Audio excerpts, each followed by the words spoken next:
குருவே சரணம், குருவே துணை. அனைவருக்கும் இனிய வணக்கங்கள். சன் அஸ்ட்ரோ டிவி நேயர்கள் உங்கள் அனைவருக்கும் எனது பணிவான வணக்கங்கள். நான் உங்கள் சேலம் யோகநாத் குருஜி, ஸ்ரீ யோகவராகி சக்தி பீடத்தில் இருந்து நிறுவனர். இன்று நாம் நேயர்களுக்காக, சன் அஸ்ட்ரோ டிவி நேயர்களுக்காக மிக அற்புதமான ஒரு பதிவை பார்க்க உள்ளோம். இப்பொழுது நாம் பார்க்கின்ற மிக முக்கியமான ஒரு பதிவு வாராகி அன்னை. வாராகி அன்னை யார்? வாராகி அன்னை எதுக்காக வழிபாடு செய்யணும்? சமீப காலமாக வாராகி அன்னையுடைய புகழ் இந்த இந்தியா முழுவதும் மிக அதிக அளவில் பரவி இருக்கு. நிறைய மக்கள் வாராகியை வழிபட்டு கொண்டிருக்கிறார்கள். வாராகியை வழிபட நம்ம என்னென்ன செய்யணும் அப்படிங்கிறத இன்னைக்கு நாம் விளக்கமாக தெளிவாக கட்டாயமாக பார்க்கலாம். நம் வாழ்க்கையில் எல்லாருமே நல்லா இருக்கணும். எல்லா தெய்வமும் நமக்கு வரம் கொடுப்பதற்காக, வாழ்க்கை தருவதற்காக, நல்ல வெற்றிகள் தருவதற்காக தான் அனைத்து தெய்வ அவதாரங்களும் எடுக்கின்றன. ஆனால் ஒரு சிலருக்கு மட்டும் ஒரு சில தெய்வங்கள் சப்போர்ட்டா இருக்கும். ஒரு சிலருக்கு அதே தெய்வம் மற்றவர்கள் கும்பிடும் போது சரியான அந்த எனர்ஜிகள் சரியா இருக்காது. இது ஏன் அப்படின்னு பார்த்தீங்கன்னா, நம்மளுடைய பிறவி தொடர்புன்னு அர்த்தம். நம்ம பிறவிதோறும் ஒரு தெய்வத்தை வழிபாடு செஞ்சுட்டு அந்த தெய்வத்தை இப்போ வழிபாடு செய்யாமல் வேற ஒரு தெய்வத்தை கும்பிடும் போது பார்த்தீங்கன்னா, நமக்கு அந்த அலைவரிசை கட்டாயமாக வேலை செய்யாது. அந்த வரிசையில தான் நாம் இன்னைக்கு வராகி அன்னையை பற்றி பார்க்க போகிறோம். இப்போ வராகி அன்னையை யாரெல்லாம் வழிபாடு செய்யலாம், அம்மாவுடைய வரலாறு என்ன அப்படிங்கிறத தெளிவாக பார்க்கலாம். வராகி அன்னை சமீபத்தில் தோன்றிய கடவுளா அப்படிங்கிறது ஒரு கேள்வி நிறைய பேருக்கு இருக்கு. வராகி அன்னை பாரத தேசத்தில் மிக பழமையான தெய்வம். ஆதி காலத்துல நீங்க பார்த்தீங்கன்னா வராகி அம்மன் வழிபாடு தமிழ்நாடுல, இந்திய பாரதம் முழுவதும் நம்மளுடைய வராகி அன்னுடைய வழிபாடுகள் இருந்தது. வராகி அன்னை தான் விவசாயத்துக்கான தெய்வம். விவசாயம் தான் அந்த காலத்துல மக்களுக்கு எல்லாம் ஒரு வாழ்வாதாரமாக இருந்தது. குறிப்பா சொல்ல போனா ஆடி மாதத்துல தான் வராகி அன்னையினுடைய வழிபாடுகள் மிக அற்புதமான முறையில இருந்தது. இந்த வராகி அன்னையை பார்த்தீங்கன்னா ஆடி மாதம் முன்னர் பார்த்தீங்கன்னா விதை விதைப்பாங்க. ஆடி மாதத்தில் விதை விதைத்து அதுக்கு முன்னாடி பார்த்தீங்கன்னா வராகி அன்னையினுடைய வழிபாடுகள் மிக பிரம்மாண்டமாக செய்வாங்க. அந்த காலத்தில் ஊர் கூடி இன்னைக்கும் பார்த்தீங்கன்னா ஒரு சில கிராமத்தில் அம்மாவுடைய திரு உருவச்சிலைகள் கல்வெட்டுகளாகவோ கல்களாகவோ ஊரினுடைய மத்தியம பகுதிகள்லாம் இருக்கும். அந்த மாதிரி இருக்கக்கூடிய இடத்துல வராகி அன்னையினுடைய வழிபாடு ஆதி காலத்தில் அறுவடை விதை விதைப்பதற்கு முன் ஒரு வழிபாடு, விதை விதைத்து அறுவடை செய்ததுக்கு அப்புறமேட்டு அம்மாவுக்கான வழிபாடுகள் மிக அற்புதமான முறையில் நடைபெறும். இந்த வராகி அன்னையுடைய வழிபாடு அவங்க நமக்காகவே வந்த தெய்வம். மக்களை வாழ்விக்க வந்தவள் வாராகி. வாராகினாலே வாழ்க்கை தருபவள், விவசாயத்தை தருபவள், கனிகளை தருபவள், கிழங்குகளை தருபவள். அந்த காலத்துல மக்களுடைய பிரதான உணவு பார்த்தீங்கன்னா கிழங்கு வகைகளாக இருந்தது. அந்த கிழங்கு எல்லாம் வராகி அன்னைக்கு மிகவும் பிடித்தமான ஒரு உணவுகள் என்று சொல்லலாம். அப்ப ஆஷாட நவராத்திரி என்று சொல்லக்கூடிய, சமீபமாக ஆஷா நவராத்திரி அதிகமாக கொண்டாடி இருக்காங்க. முன்னாலையெல்லாம் பார்த்தீங்கன்னா கொஞ்சம் ஆஷா நவராத்திரி தஞ்சாவூர்ல அதிகமாக கொண்டாடுவாங்க. அதே சமயத்துல உத்தரகோஷ மங்கையில் கொண்டாடுவாங்க. மெயினாக தஞ்சாவூர் சோழ தேசத்துல தான் அம்மாவுடைய வழிபாடுகள் மிக அதிகமாக இருந்தது. குறிப்பாக ஆஷா நவராத்திரி எப்போ பார்த்தீங்கன்னா ஒவ்வொரு நாளும் ஒவ்வொரு விதமான அலங்காரம் செய்வாங்க. அதே போல் தை மாதம் பார்த்தீங்கன்னாலும் அம்மாவுக்கு பார்த்தீங்கன்னா அற்புதமான முறையில் விளைச்சல் காய்கறி அலங்காரம்லாம் செய்து அம்மாவுக்கு வந்து ஒரு சிறப்பாக வழிபாடு செய்வாங்க. அப்போ கிராமத்து மக்கள் ஒன்று கூடி வழிபாடு செய்த தெய்வம் தான் வாராகி. அந்த வாராகி நம்மளுக்கு நிலங்களுக்கு காவல் மட்டுமில்ல, பூமிக்கான தாய் தான் வாராகி. இந்த வாராகி வழிபட வழிபட வழிபட வற்றாத செல்வத்தை தருவாள். அதே சமயத்துல நமக்கு உணவு பஞ்சம் இல்லாமல் காப்பாற்றி தரக்கூடிய மிக அற்புதமான தெய்வம் என்று பார்த்தீங்கன்னா அது வராகி அன்னை. வராகி அம்மனுடைய புகழ் உலகம் பூரா பரவி இருக்கு. வராகி அப்படின்னாலே இப்ப நமக்கு தெரியுற ஒரே ஒரு மன்னன் பார்த்தீங்கன்னா ராஜராஜ சோழன் தான் சொல்றோம். ஆனா அதுக்கெல்லாம் முன்னாடியே அம்மாவுடைய வழிபாடு மிக பிரசித்தி பெற்றதுங்கிறத இப்ப நம்ம பார்த்தோம். அம்மாவுக்கு இன்னொரு பேர் இருக்கு, பன்றி மாடத்தி அப்படிங்கிற ஒரு பேர் வந்து பழமையான இலக்கியத்துல இருக்கு. அதே மாதிரி நிறைய கல்வெட்டுகள்ல அம்மாவுடைய இந்த பெயர் வந்து பதிவாயிருக்கு. இந்த பன்றி மாடத்தி தெய்வத்தை வச்சுதான் பூமிக்கான தெய்வம், விவசாயத்திற்கான தெய்வம். அம்மாவை நாம் வழிபாடு செய்யணும். அம்மாவை வழிபாடு செஞ்சாதான் நம்ம இயற்கை நன்றாக இருக்கும். பஞ்ச பூதங்கள் சமநிலை அடையும், வருமானங்கள் பெருகும். அப்ப மனிதனுக்கு மகிழ்ச்சி என்ன இருந்துச்சுங்க, விவசாயம் செழிச்சு வரும்போது மனிதனுக்கு மகிழ்ச்சி கிடைச்சது. மகிழ்ச்சி மூலியமா அவன் ஆனந்தமா இருந்தான், அந்த சமுதாயம் ஆனந்தமா இருந்துச்சு, அந்த கிராம மக்கள் சந்தோஷம் அடைஞ்சாங்க. இதுக்கெல்லாம் காரணம் யாருன்னா நாம் வழிபடக்கூடிய வாராகி அன்னை. வராகி அன்னையுடைய வழிபாடுகள் அப்படிதான் இருந்தது. காலப்போக்கில் கொஞ்சம் கொஞ்சமா அது மாறி இப்ப மறுபடியும் கொஞ்ச நாள் இல்லாமலே இருந்து மறுபடியும் இப்ப அம்மாவுடைய வழிபாடு விஸ்வரூபம் எடுத்துக்கொண்டுள்ளது. வராகி அன்னையுடைய வழிபாடு நம்ம நிறைய விதவிதமான வழிபாடுகள் செஞ்சுக்கிட்டே வராங்க. இப்ப அம்மாவுக்கு ஒரு புராண கதையை பார்க்கலாம். வராகி என்பவள் ஆதி பராசக்தி. லலிதாம்பிகை தான் வராகி அவதாரம் எடுக்கிறாங்க. ஏன்னா லலிதாம்பிகை அன்னை தான் நிறைய அவதாரங்கள் எடுத்துக்கிட்டே வராங்க. அந்த ஒரு அவதாரங்கள்ல ஒரு முக்கியமான அவதாரம் தான் இந்த வராகி வழிபாடு. அவங்க அசுரனோட ஒரு போர் புரிஞ்சுக்கிட்டே இருக்காங்க. அந்த அசுரன் ஓடுறான் ஓடிக்கிட்டே இருக்கான். எல்லா பகுதிகளிலும் அவன் போய் வெற்றி பெற்றுக்கிட்டே இருக்கான். கடைசியா பார்த்து என்ன செஞ்சான், அசுரன் ஒளியக்கூடிய இடம் ஒரு மலை கழிவு உள்ள ஒரு கடலுக்குள்ள உள்ள நுழைஞ்சிடறான்.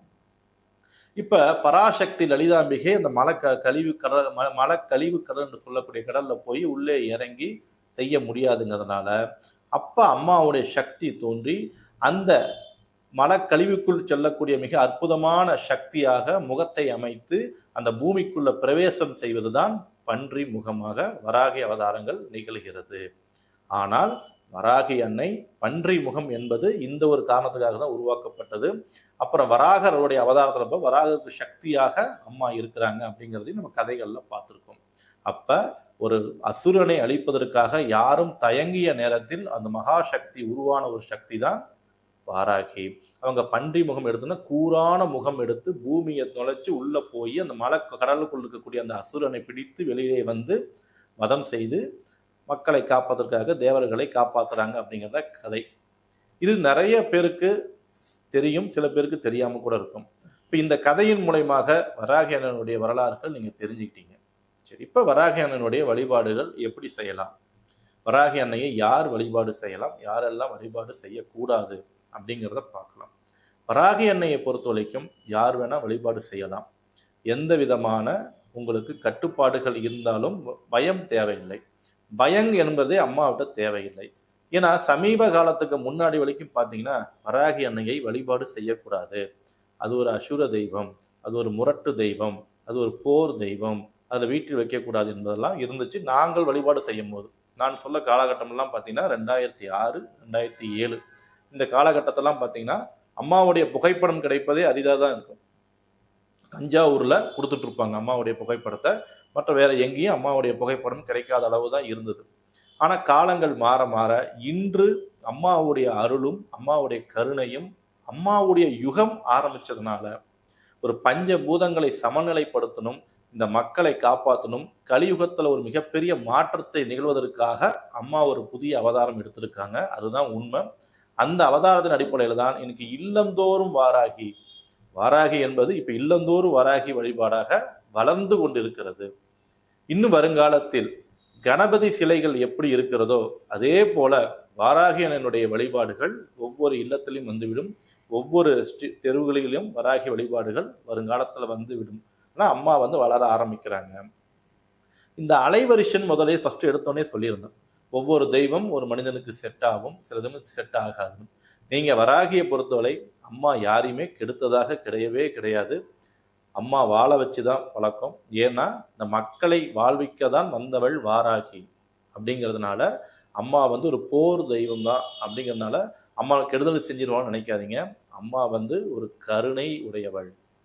அம்மா கிட்ட என்ன வேணா தகுதி வேணும், அன்பு வேணும், வைராக்கியம் வேணும். நாம வாழ்றதுக்கு உங்களுக்கு என்ன தேவையோ அம்மா அதை தெளிவா கொடுப்பாங்க. உழைப்பை கொடுப்பாங்க, தைரியத்தை கொடுப்பாங்க, நல்ல அறிவை கொடுப்பாங்க, ஆணவத்தை போக்குவாங்க, நல்ல வாய்ப்புகளை உருவாக்கி கொடுப்பாங்க. நீங்க தொடர்ந்து வாராகியை வழிபாடு செய்ய செய்ய உங்களுடைய வாழ்க்கை என்பது வசந்தம் தான், வளர்ச்சி தான் என்பதை அனுபவ ரீதியா பார்க்கலாம். வராகியை பொறுத்த வரைக்கும் கரெக்டா கட்டுப்பாடுகள் சரியான முறையில இருக்கணும். வராகி அன்னையை வைத்து மாமிச உணவுகள் கட்டாயமாக படைக்கக்கூடாது. அதை கட்டாயம் தெரிஞ்சுக்கணும். சில இடத்தெல்லாம் பார்த்தீங்கன்னா வராகி வச்சு மாமிசம்லாம் படைக்கிறாங்க. அது கட்டாயமாக கூடாது அப்படின்னு தான் எங்களுடைய குருமார்கள் எங்களுக்கு சொல்லியிருக்காங்க. இப்போ எங்களுடைய குருமார்களுடைய அறிவுரையின் பேரிலும் நாங்களும் பார்த்தீங்கன்னா வராகி எங்களுடைய பீடத்தில் வராகி உபதேசம் கொடுக்குறோம். வராகி அம்மனை எப்படி வழிபாடு செய்யணுங்கிறத சொல்லி கொடுக்குறோம். கட்டாயமாக சைவம் வச்சு தான் அம்மாவை படைக்கணும். நம்ம என்ன வச்சாலும் அம்மா ஏற்றுக்குவாங்க. இப்படி தான் செய்யணும் அப்படி தான் செய்யணுங்கிறத கிடையாது. ஆனால் அம்மாட்ட ஒரு முக்கியமான விஷயம் பார்த்தீங்கன்னா நேரம். அந்த நேரத்தை கட்டாயமாக பார்ப்பவள் வாராகி. ஏன்னா கால சக்தியாக இருந்து காலத்தை கணித்து காலத்தை உருவாக்கி காலத்தை மாற்றி உங்களுக்கு ஆசீர்வாதம் தரக்கூடிய மகாசக்தி வாராகி அன்னைகிட்ட இருக்கு. அதனால வராகி வழிபாடு என்பது ஒரு நேரத்தை ஃபிக்ஸ் பண்ணிங்கன்னா அந்த நேரத்தில் சரியான நேரமாக இருக்கணும். ஒரு 7 மணிக்கு தினசரி பூஜை ஆரம்பிக்கிறீங்க அப்படின்னா இரவு நேரங்கள் 7 மணிக்கு ஆரம்பிக்கணும்னா சரியான நேரத்தை 7 மணிக்கு ஆரம்பிச்சிடணும். இல்லை வராகி அன்னையோட வழிபாடு சூரியன் உதயத்திற்கு முன்னாடி பிரம்ம முகூர்த்தம்னு சொல்லக்கூடிய காலை 4 மணிலேருந்து 6 மணிக்குள்ளாரையும் வழிபாடுகள் செய்யலாம். சரி, என்ன நைவேத்தியம் வைக்கலாம்? அம்மாவுக்கு நீங்கள் எது வச்சாலும் ஏற்றுக்குவாங்க. அம்மாவை நீங்கள் வழிபாடு செய்யணும் அப்படின்னா நீங்கள் ஒரு மண் அகல் விளக்கில் தீபம் ஏற்றுங்க. குறிப்பாக நல்லெண்ணெய் வச்சு தீபம் ஏற்றுங்க, அல்லது நெய் போட்டு தீபம் ஏற்றுங்க. இந்த 2 தீபமும் உங்களைய வளர்ச்சியை கொடுக்கும். ஒரே ஒரு மண் அகல் விளக்கு, அந்த மண் அகல் விளக்கில் ஏற்றக்கூடிய தீபம் குறைந்தது ஒரு 20 நிமிடங்களாவது எரிய வேண்டும். நீங்கள் செய்யக்கூடிய வழிபாடு குறைஞ்சபட்ச நேரம் ஒரு 20 நிமிஷமாச்சும் இருக்கணும். அந்த 20 நிமிஷமும் உங்களுடைய மனதை சாந்தப்படுத்தி உங்களுடைய தொழில் சிந்தனை உறவு சிந்தனைகள்லாம் விட்டுட்டு வராகி அண்ணனுடைய படத்தை வைத்தோ இல்லை இந்த விளக்கு தீபம் ஏற்றி வைத்தோ ஒரு சிறு கல்கண்டு வைக்கலாம். அல்லது வராகி அன்னைக்கு மிகவும் பிடித்தமானது பேரிச்சம்பழம் வச்சு நீங்கள் வழிபாடு செய்யுங்க. மிக அற்புதமான அம்மாவுக்கு பிடிக்கும். தேன் ஒரிஜினல் தேனாக இருந்தால் அம்மாவுக்கு ரொம்ப ரொம்ப பிடிக்கும். தேன் வைத்து வழிபாடு செய்யுங்கள். மாதுளைப்பழம் அம்மாவுக்கு மிகவும் பிடித்தமான ஒன்று. மாதுளைப்பழம் வைத்து வழிபாடு செய்யுங்கள். கட்டாயமாக தாமரைப்பூ, ஏதேனும் ஒரு தாமரைப்பூ வச்சு நீங்கள் கட்டாயம் அம்மா வழிபாடு செய்யுங்கள். அரளிப்பூ வைத்து வழிபாடு செய்யுங்கள். இது எல்லாம் அம்மாவுக்கு பிடித்தமான ஒன்று. அம்மாவுக்கு பிடித்தமான பொருளை வச்சு வராகி அம்மா வாங்க என் பூஜையை ஏற்றுக்க, என்னை ஆசீர்வாதம் செய்யுங்க அப்படின்னு சொல்லி தினந்தோறும் நீங்கள் சொல்லிக்கிட்டே இருந்தீங்கன்னா உங்களுக்குள்ள நல்ல மாற்றங்கள், உங்கள் வீட்டில் நல்ல பாசிட்டிவ் வைப்ரேஷன் கிடைப்பதை உங்கள் அனுபவத்தில் பார்க்கலாம். ஆனால் தொடர்ந்து ஒரு 21 நாள் 48 நாள் 60 நாள் என்று நீங்கள் தொடர்ந்து அம்மாவை வழிபாடு செய்ய வேண்டும். இந்த வழிபாடு செய்யக்கூடிய காலகட்டத்தில் நாம் அசைவம் சாப்பிடலாமா சாப்பிடக்கூடாதா அப்படிங்கிற பெரிய பிரச்சனைகள்லாம் நீங்கள் போக வேண்டாம். அம்மாவை வழிபடும் போது நீங்கள் நிதர்சனமாக அம்மாவை நினைத்து வழிபாடு செஞ்சாலே போதுமானது. விரதம் என்பது வீரதவம், வீரதவம் என்பது மருவிதான் விரதம் என்று மாற்றியுள்ளார்கள்.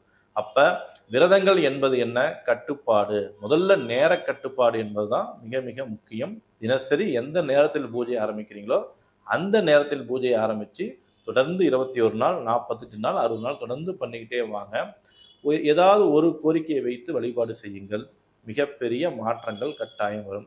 இப்போ இல்லற பெண்கள் செய்கிறாங்க அப்படின்னா அவங்களுக்கு முடியாத ஒரு டேட்டா இருந்தால் நீங்கள் ஆண்கள் கட்டாயமாக விளக்கேற்றி பூஜை செய்யலாம். யார் வேணாலும் அம்மா வராகி வழிபாடு செய்யலாம். எந்த விதமான தவறும் கிடையாது.